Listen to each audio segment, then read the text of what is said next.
Um Brasil apagado, Vini Júnior decisivo e uma estreia decepcionante do Brasil 1 e Marrocos também 1. Teve algo de bom no jogo? O Brasil ainda tem esperança? É o que você vê no Marca da Cal comigo, o Lute.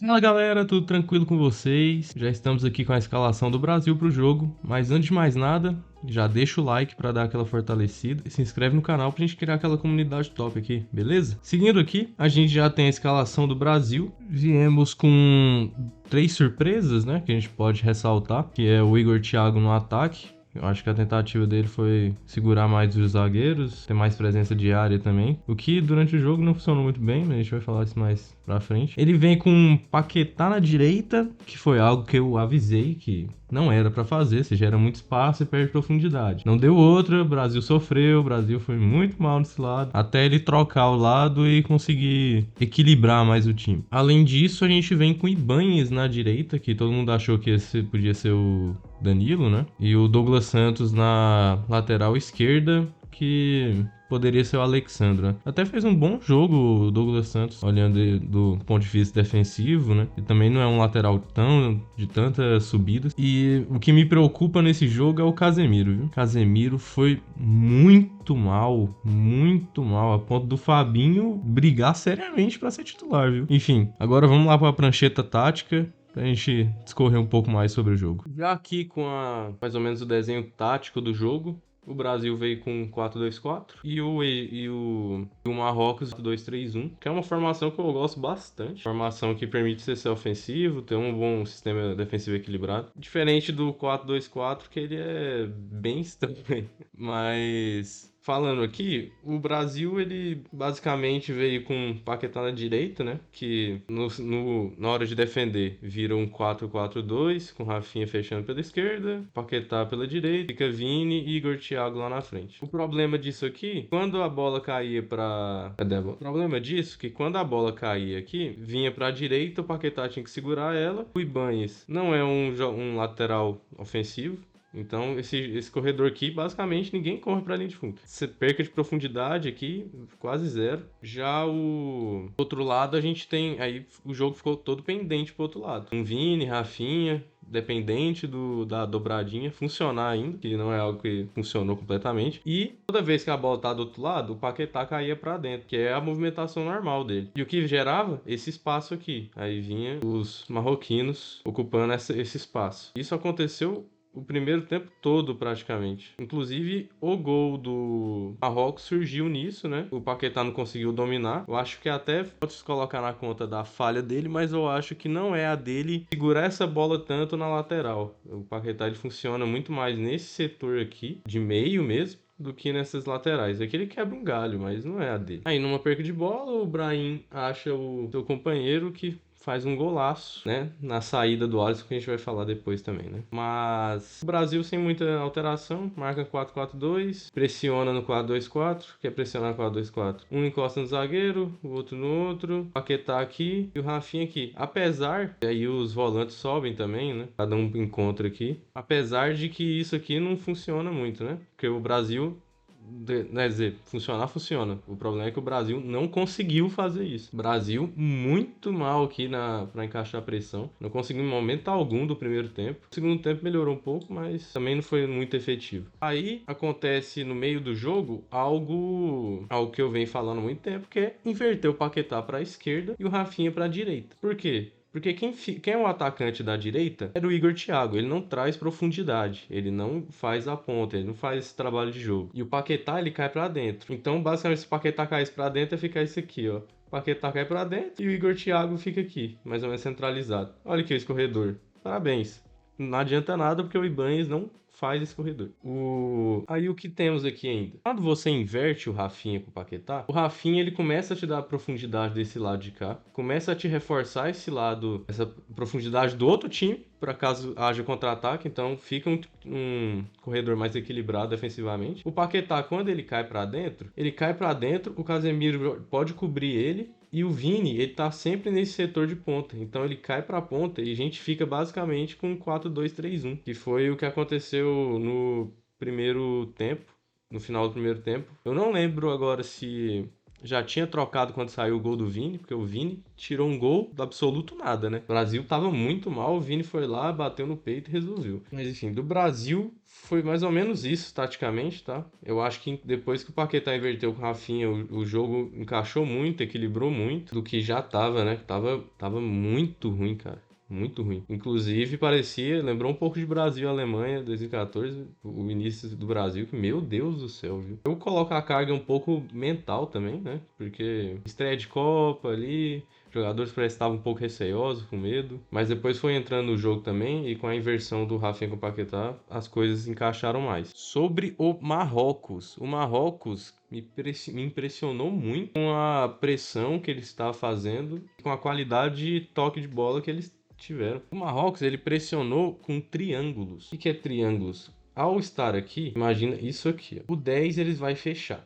Só que a bola tá na esquerda. Deixa eu tirar essa bola para o campo. A bola tá na direita aqui. Aí o que vai acontecer? Eles vão subir pressão. Os volantes vão pegar os volantes. O básico aqui, que é 2 contra 2. E tem os pontas. A bola tá na direita, o 9 ele fecha, o 11 pressiona e o 10 ele fecha, formando esse triângulo aqui. E os laterais eles sobem também, né, pra ajudar nessa escape. E os zagueiros cobrem os atacantes. Se a bola tá do outro lado, o que acontece? O 9 ele fecha, o 10 ele fecha e o ponta pressiona. O Marrocos, eu não achei a pressão deles tão sufocante, não é aquela pressão de morde, morde, morde. É uma pressão mais de fechar os espaços e controlar a saída de bola do adversário. Foi isso que eu reparei no Marrocos. E teve uma hora, depois que já estava 1-1, se eu não me engano, e aí o Marrocos ele estava pressionando, mas a pressão deles era em bloco médio. É o que eu falei, eles não pressionam agressivamente. É uma pressão mais de controle. Igual a gente pode ver aqui, que a pressão basicamente virou um 2 aqui, ó. Virou 4-4-2. Né, na hora de defender, só que ao mesmo tempo você pressiona. Porque os atacantes nossos estavam enfiados, lá ele. Os volantes, entre os atacantes e os volantes, o trabalho de bola basicamente ficou com esses três aqui, que foi espetar os pontas, o Paquetá entrou pra cá também, e o Douglas Santos estava dando aqui. Se a bola tava pra cá, aí o Douglas Santos ia. Mas a bola ficou muito entre os zagueiros e a pressão era feita aqui, ó, só com os atacantes. Subia um pouco os pontas e virava mais ou menos isso aqui num cenário do jogo. A bola caía para a direita, aí o Ibanez espetava um pouco mais, aí caía, pendia o lado, com os volantes aproximando e o Paquetá também fechando. E isso fazia a bola girar. E o Marrocos pressionava nisso aqui. O Marrocos ele não chegava aqui, mordia lá. Esse cara aqui pressionava também a saída, esse aqui fechava aqui e eles pegavam os volantes. Isso não aconteceu em momento algum do jogo, praticamente. O Marrocos estava na dele, com o sistema dele, e trouxe muitas dificuldades para o Brasil isso, porque dependeu de muita movimentação, aproximação que faltou no jogo do Brasil. E sobre a tática do jogo, foi mais ou menos isso. Agora vamos para a melhor parte, né? A parte dos comentários do jogo. Vamos falar, viu? Falando do jogo, o Brasil teve um começo de jogo horroroso. Tava muito nervoso, parecia que não queria colocar o pé, o domínio saindo muito mascado, o Casemiro dominando tudo errado, não conseguiu segurar uma no meio. E foram 15 minutos de pura horrorosidade, foi muito ruim. Eu não conseguia criar, não conseguia defender, deixava espaço, não conseguia girar. Volantes nulos, ponta sem profundidade, o centroavante não conseguia segurar a bola nem chegava nele, pra falar a verdade. Os laterais sem um cacuete maior. E o Marrocos pressionou o tempo inteiro o Brasil. Pressionou naquele bloco mais mediano, né? Não foi um bloco tão alto. E o Brasil não se encontrou, sem aproximação, sem posse de bola. O Marrocos começou a girar o jogo, tocar pra lá, pra cá, pra lá, pra cá, e começou a criar oportunidades uma atrás da outra. E aí eu quero ressaltar o Casemiro. Casemiro fez uma partida horrorosa. Foi triste ver o Casemiro jogando ontem. Ele não conseguia dominar a bola, ele não conseguia fazer a saída de bola, que é quase o mais importante para um volante. Ainda mais que ele é um volante de defesa, ele é para ser a proteção. Ele não conseguia chegar em uma bola. Ele estava atrasado em todas. Estava pesado, tá lento.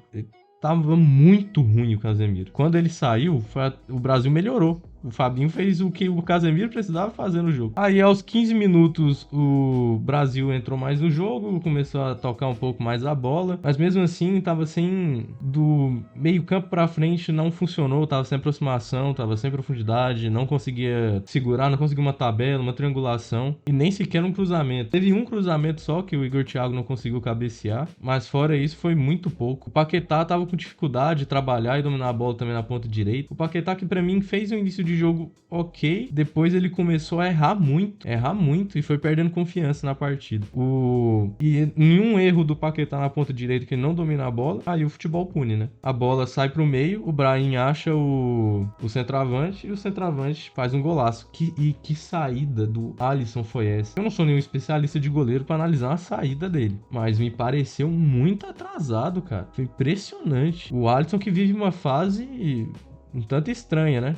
Se a gente comparar com o auge dele, é infinitamente pior.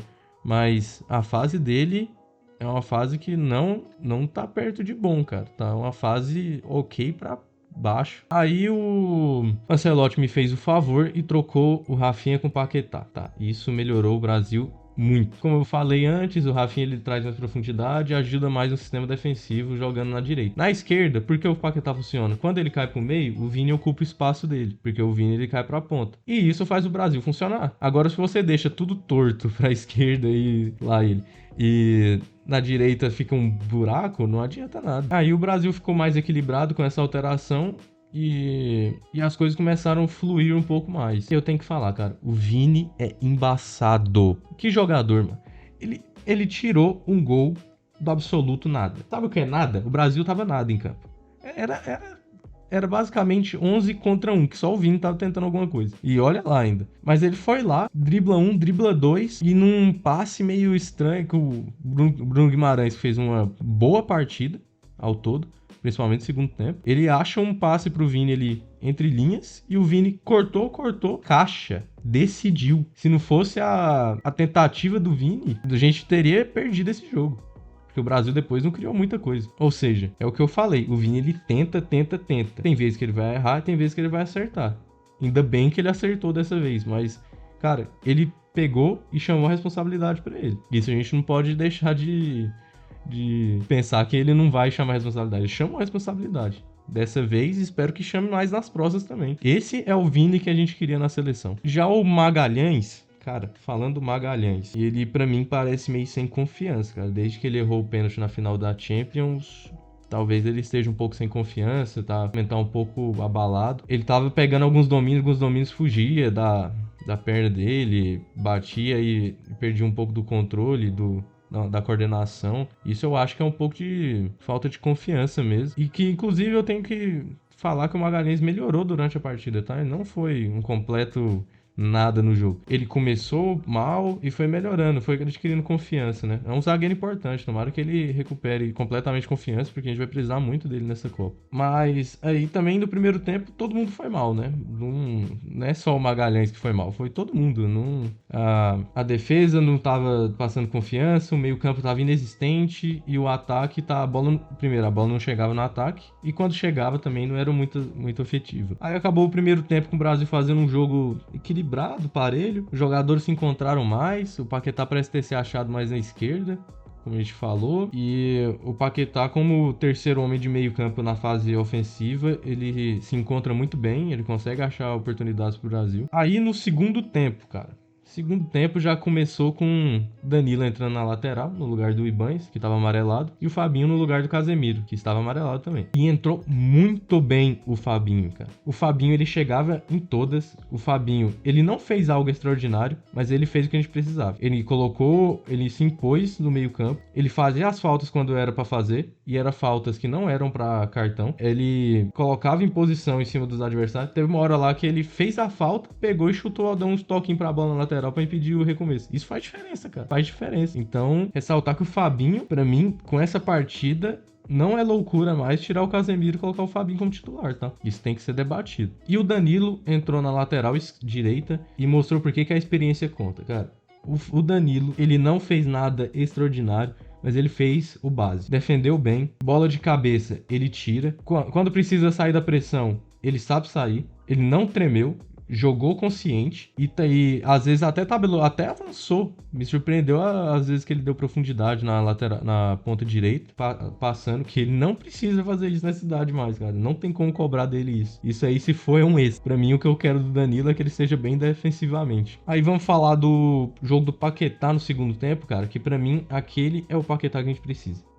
Defensivamente, marcou, chegou em todas, não fez faltas graves, matou o jogo quando foi necessário, dominou a bola bem, saiu pro meio, criou algumas oportunidades e o Brasil tava se encontrando e criando chances quando o Paquetá tava em campo. Até que eu acho que, imagino que cansou, e o Ancelotti tirou ele e colocou Matheus Cunha e Luiz Henrique, no lugar de Paquetá e Igor Thiago. O Luiz Henrique caiu mais pra direita, o Vini pediu pro Ancelotti pra ficar mais na posição ali da ponta esquerda, e o Rafinha fez com o Matheus Cunha os dois atacantes. E meu problema com eles é que, não é nem muito pelos que entraram, né? O Brasil, ele piorou depois disso, porque o jogo não pedia isso. O jogo não pedia o Matheus Cunha. O jogo pedia explosão, o jogo pedia velocidade. Mas o Matheus Cunha não entrou mal também, né? Ele fez o que ele precisava fazer, só que o jogo não precisava dele, era isso. Aí o Brasil piora, não consegue pressionar, não consegue criar muita oportunidade e acaba ficando um jogo muito morno. Mas aí a questão que eu ressalto é que, Ancelotti, pelo amor de Deus, coloca o Endrick, caramba. Pô, que isso? A gente vai falar mais no final do vídeo sobre as decisões da Ancelotti, que vai ser mais o pós-jogo, né? Que a gente vai comentar mais os lances, mas bora lá. Aí o jogo ficou um pouco cansado, o Luiz Henrique também não fez muitas coisas, né? Até me irritou um pouco o Luiz Henrique. Tinha hora que parecia que o Rafinha tava correndo mais que ele e ele acabou de entrar. E sobre o Rafinha você pode falar que ele não é bagrinha, pode falar que ele não faz gol, pode falar que ele não tá ajudando. Cara, ele pode até não estar ajudando ofensivamente, mas ele ajudou muito defensivamente. Foi muito importante na pressão que o Brasil fez. E teve um pique no segundo tempo do Rafinha que, cara, ele se entrega muito pela seleção. O jogador que se entrega, pra mim, já é meio caminho andado, porque se ele se entrega, alguma hora ele vai dar certo. Alguma hora ele vai começar a se encaixar. E o Rafinha, pra mim, tem aquele pique no segundo tempo que ele começa dá pra ver o esforço nele pra fazer uma pressão. Uma pressão, cara, no final do segundo tempo com ninguém, só ele. E ele ainda foi lá tentar. Isso pra mim vale muito. O Alisson teve uma defesa do Alisson que o cara chuta, ele defende, só que ele não encaixa. É uma bola encaixável, cara. Ainda mais pra um goleiro do nível do Alisson, pelo amor de Deus. Aí ele encaixa e depois quase sobra pro cara. Ele ainda dá um jeito de tirar. Então o Alisson ele tá naquela fase que eu falei. Não é boa, não é horrível, mas também não é boa. Então fica um ok pra baixo ali e o Alisson precisa melhorar durante a Copa urgente. Aí acabou o jogo, empatezinho do Brasil, empatezinho com gosto não de derrota, né? Porque não é de todo mal, mas um empate que foi abaixo das expectativas, né? O Ancelotti pra mim é o culpado pelo empate. Ele começa com a formação errada, ele consegue consertar durante o jogo. Ele viu outra coisa, que foi a inversão do Paquetá e do Rafinha. Aí vai pro segundo tempo. Ele altera os caras certos, o time melhora, ele tira o Paquetá e não entrega o que o jogo pede, aí ele matou o Brasil. Aí pra mim acabou. Pra mim foi tenebroso o que o Ancelotti fez. Foi uma leitura de jogo horrível. O Brasil precisava ganhar o jogo e ele faz as substituições que fez. Entrou o Danilo Santos também, que não dá muito pra avaliar o que ele fez. Apesar de ser um jogador que eu gosto bastante. Eu acho que o Bruno Guimarães sentiu alguma coisa, e por isso que o Ancelotti quis preservar ele, colocou o Danilo e não colocou o Endrick no final. Mas mesmo assim, minha crítica vai pra não entrada do Endrick. Cara, pelo amor de Deus, velho. Ele precisa ele colocou o Matheus Cunha em um jogo que ele precisava de força física, energia e velocidade. E gol. E não colocar o Endrick é absurdo. O cara tem pra lua, mano. É óbvio que ele vai decidir, cara. Ele tem que pelo menos entrar nos próximos jogos. Se não for titular, né? Porque pra mim é titular. Se depender do Igor Thiago, que não foi bem, do Matheus Cunha, que não tem ido bem, para mim, o Endrick tem que ser titular e testado contra já o Haiti. E a coletiva do Ancelotti me dá muita esperança nisso, porque ele tava muito nervoso. Eu acho que ele pode se mexer nos próximos jogos de maneira absurda, incrível. Mexer e mexer certo. Eu pelo menos espero isso. É agora que a gente vai ver se o Ancelotti tem o nível de treinador que a gente espera dele. O nível de treinador que ele alcançou, inclusive. E sobre o Neymar, vamos falar do Neymar. Por quê? Porque o Neymar tava no jogo, achei muito engraçado, tinha hora, tá todo mundo louco no banco, os principais estão pressionando, é o Ancelotti e o Neymar. O Neymar, pô. Neymar traz um espírito diferente pra seleção. E esse jogo, pra mim, aumenta as expectativas pra volta do Neymar. Porque a gente vai precisar de um cara que decide. A gente vai precisar de um cara que puxa o jogo. De um cara dentro de campo que puxa o time pra frente. E eu acho que o Neymar pode fazer isso. E o jogo do Brasil em si traz esperanças pro Neymar jogar também, né? E ser efetivo. Jogar de um jeito efetivo. Porque o que o Paquetá fez foi basicamente o que o Neymar vai fazer. No segundo tempo, o Vini caiu mais pra esquerda. Ou seja, a gente pode usar isso. A gente pode usar o Vini na esquerda, como eu já tinha falado no meu outro vídeo. A gente pode usar o Vini na esquerda e colocar o Neymar de 10. E o jogo vira basicamente um 4-2-3-1. E quem faz a pressão na frente é o Neymar. Se for num 4-2-4 de pressão. E isso vai fazer muita diferença. O Neymar, ele pode te achar um passe a qualquer momento, cara. Ele pode puxar, driblar 1, 2 e achar um passe. Ele pode driblar 1, chutar pro gol. É gol. Ele pode chegar ali, a bola que o Vini tocou pra trás no Neymar. Se o Neymar tiver confiante e bem tecnicamente, que na maioria das vezes ele tá, ele faz o gol, cara. Ele vai decidir. Então, pra mim, o jogo de ontem pede mais o Neymar e ressalta que ele pode ser efetivo no estilo de jogo do Brasil. Claro, não como titular, imagino eu, porque o Neymar não consegue entregar a intensidade que o jogo pede desde o início. Mas ele, pra mim, é a chave pro Brasil ganhar essa Copa. Ele e o Endrick. Os dois vão entregar o que o Brasil precisa pra melhorar o segundo tempo e surpreender os adversários. A minha esperança tá um pouco nisso e num pouco do que o Ancelotti vai pensar pro próximo jogo. Espero que ele mude muita coisa também. Pra mim, o jogo foi uma expectativa muito alta, porque é a seleção brasileira em Copa do Mundo, é a pentacampeã. Pra mim, a expectativa foi muito alta. A realidade foi decepcionante, tá? A realidade foi muito ruim. Foi muito decepcionante o início do jogo do Brasil e todo o jogo em si. Mas a melhora do Brasil dentro do próprio jogo me traz esperança que o Brasil pode melhorar durante a Copa, cara.